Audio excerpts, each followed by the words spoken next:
Warning: the following content may be considered disturbing or unsettling to certain viewers. Viewer discretion is advised.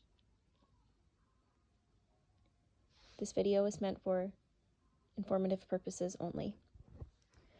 Hundreds of thousands of people are reported missing every year. This is just one of them. Brittanee Drexel was born October 7th, 1991 in Rochester, New York.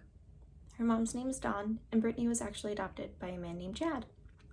Chad was in the military, and when he got out, he and Brittanee and Dawn wound up just staying in New York in the suburban Rochester area. Growing up, Brittanee was a huge fan of soccer. Despite being small, she was quite good and very fast with the ball. Brittanee also had big dreams of becoming a nurse or a model, and she was also really into cosmetology. In 2008, Brittanee's parents actually started the separation process and eventually divorced. Brittanee, like most kids, had a very hard time with it.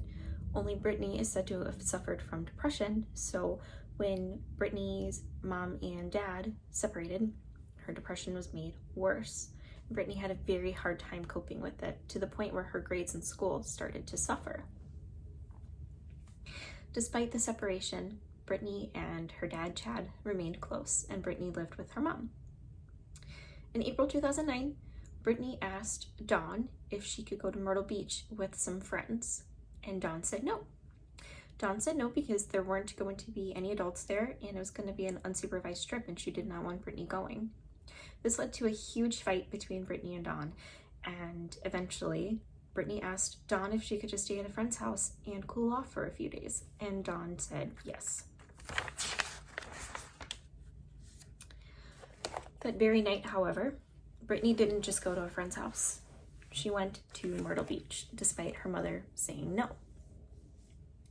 She called her mom 3 days later and said that she was at the beach. She just left it very, very vague at that point.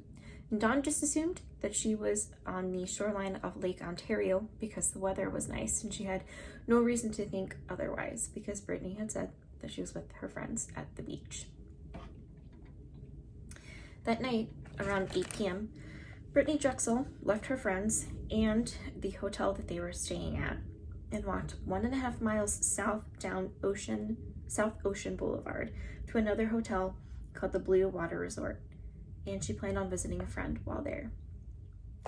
Security cameras actually picked up Brittanee at the hotel and what she was wearing that night. She was wearing a black and white tank top, shorts, and flip-flops, and she was also carrying a beige purse. She left around 8:45 and was texting her boyfriend still, who actually had to stay in New York. He was not able to go to Myrtle Beach because he had to work. 9:15 p.m., her texts just abruptly stopped, and John, her boyfriend, started to get worried. He called her friends and sent them texts asking if they had heard from Brittanee or if Brittanee was with them, and they all said no. So because of that, John called Dawn, Brittanee's mom. Dawn called Chad, Brittanee's dad, and then eventually called the police department. And all of the calls and texts to Brittanee's phone went unanswered. The next day, the Myrtle Beach Police Department actually did start their investigation and started looking for Brittanee. They found the footage at the resort and got a hold of the friends that she was visiting. Peter Brozowitz is a 20-year-old male at the time and was the last person to see Brittanee before she left. He was a nightclub promoter, and he and Brittanee actually knew each other, and he was also in Myrtle Beach at the same time. And apparently they met in a nightclub the night before Brittanee went missing. The police interviewed Peter and his friends that he was with, and they all said that they saw Brittanee at this time, and that was it. The police have said that there are no persons of interest. The police department did a search of Brittanee's hotel room and found all the clothes she had packed, but didn't find her cell phone or her purse. Remember, the security cameras caught Brittanee with her phone and her purse. She was still texting her boyfriend until 9:15. Her phone pinged and abruptly stopped on a path 50 to 60 miles south of Myrtle Beach, an early morning of April 26th. For 11 days, the surrounding areas were searched. They looked for Brittanee high and low. They were looking for a body at this point. Years later, Dr. Phil has had Don and Peter on quite a few different times, and I can't put anything on there because of the copyright, but I think you can look for it on here. They've had a few confrontations because of Peter being the last person to see Brittanee alive, according to the statements. Peter is very frustrated for many reasons and has been very frustrated with everything at many times because he says the assumed guilt surrounding him has essentially ruined him. In 2011, an apartment in Georgetown County was searched, but nothing turned up. Dawn, since Brittanee has been missing, she drove down from Rochester the day after Brittanee disappeared, and eventually she just moved down there. She wanted to be close to Brittanee in the last place she was seen at, and wanted to be as close to the investigation as possible. In 2014, Dawn had a theory of her own. Her theory is that Brittanee went down to Myrtle Beach because she was promised a modeling gig. Remember at the beginning of my video, I said that Brittanee was very interested in becoming a model. Dawn thinks that maybe somebody promised Brittanee a contract, and because of Brittanee going down there, Brittanee was essentially trafficked and was caught in human trafficking. The Myrtle Beach Police Department, however, don't think that that is a very strong theory because there were no reports of trafficking in the area at the time that Brittanee went missing. June 2016, the FBI was also involved in the case at this point, and they put up a $25,000 reward for information regarding the closure of the case of Brittanee Drexel. They also did a conference, and they said that they believe she was killed shortly after she was abducted. They believe that she was kidnapped and killed in the area where her phone pinged for the very last time. In August 2016, more information regarding the allegation was published from court records of a Timothy Deshawn Taylor. FBI agent Garrick Munoz testified at one point earlier in the year that an inmate named Taquan Brown, who was serving a 25-year sentence for manslaughter at the time, told them in 2009 that not long after B disappeared, he went to a stash house where weapons and supplies were hidden with the intent to give Sean Taylor, Timothy's dad, money that he owed to him. When he was walking through the house, he said that he saw Brittanee being assaulted in a certain way by Timothy, and other men were standing there, just letting it happen. He left the house and he went to the backyard to find Sean, and he made his payment. He said that they were talking, and then all of a sudden Brittanee ran from the house. Brittanee was grabbed and then pulled back into the house. He then heard 2 gunshots and just assumed that it was Brittanee being shot. He also said that she was pistol whipped by Timothy before he heard the gunshots. He also said that he saw a wrapped body being removed from the house, and it was dumped in an alligator pond. So that is one theory surrounding Brittanee's death, that she was murdered and then dumped in an alligator pond, because in that area it's very swampy and alligators are prone to be there.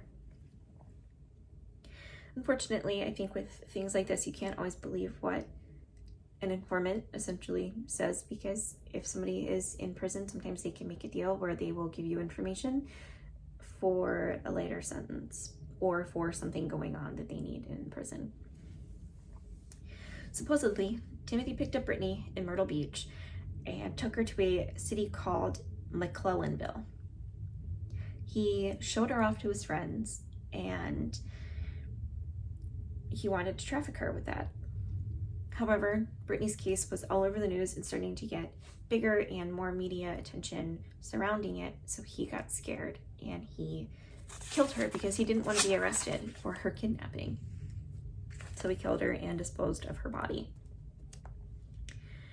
In 2019, Taquan was at a McCormick Corrections Institute in Rochester, and he gave a phone interview to WHEC TV, and he said that he saw Brittanee 4 times after she disappeared. This is kind of a doozy. So he said he saw her a month after the first time, and that it was at that time that she was killed. Taquan said that he saw her on April 27th, 2 days after she was reported missing, and that she was being assaulted in a certain way by a group of 8 to 12 men. He didn't recognize her at this time, but then when he saw her case was becoming popular and bigger, he realized that it was Brittanee. The second time was when he told the police about the body in the rug. The third time, 5 days later, he said he saw Brittanee going on a dirt road near his cousin's house in Jacksonboro, which was 80 miles south of McClellanville, the town that she was supposedly taken to. He said he saw Brittanee for the last time in late May while visiting a friend near his cousin's place. Now, the cousin, I think that he is speaking of, is dead, and another witness that he had mentioned while speaking to the police or to the FBI agent couldn't be found. Taquan Brown also says that he saw Brittanee being shot with a double-barrel shotgun twice by a man he only knows as Nate. With all of this, Taquan says he has been assaulted and that Timothy Taylor has offered a $15,000 reward to anyone that kills him. He maintains his innocence in this case, and because there's no direct evidence to linking him to anything to do with Brittanee, really, he hasn't been arrested or charged with it. They searched the house where she supposedly died and nothing turned up, which has got to be just awful. You know, you say that that's the last person seeing somebody here, and then they don't find anything. But it's also been quite a number of years since Brittanee's been missing. It's been 12 years now, which is awful. At the time of her disappearance, Brittanee was last seen wearing a white and teal gray spaghetti strap top, black shorts, and a white pair of silver or white flip-flops. Like I said earlier, Brittanee does suffer from depression. She's 5 feet tall and 103 pounds. Brown hair with blue/green eyes, and she had blonde highlights in her hair at the time that she went missing. She does have her ears pierced and her nose, and she also wears blue tinted contacts, and she frequently changes her hair's color and style, and she goes by the nickname Brit. If you have any information regarding Brittanee's disappearance, please feel free to reach out to the Myrtle Beach Police Department, and I will leave that number in the description box. If you do come across this video, please keep Brittanee and her family in your thoughts, and if you are a praying person, keep them in your prayers. Yeah, just, you know, if you have any theories, please feel free to leave them in the comments below, and I just ask that you are respectful in the comments as to what you think of Brittanee and what you think happened to Brittanee. And if you have anybody that you'd like me to cover, please leave that in the description or in the comments, and I will try to do as much research as I can. Thanks, guys.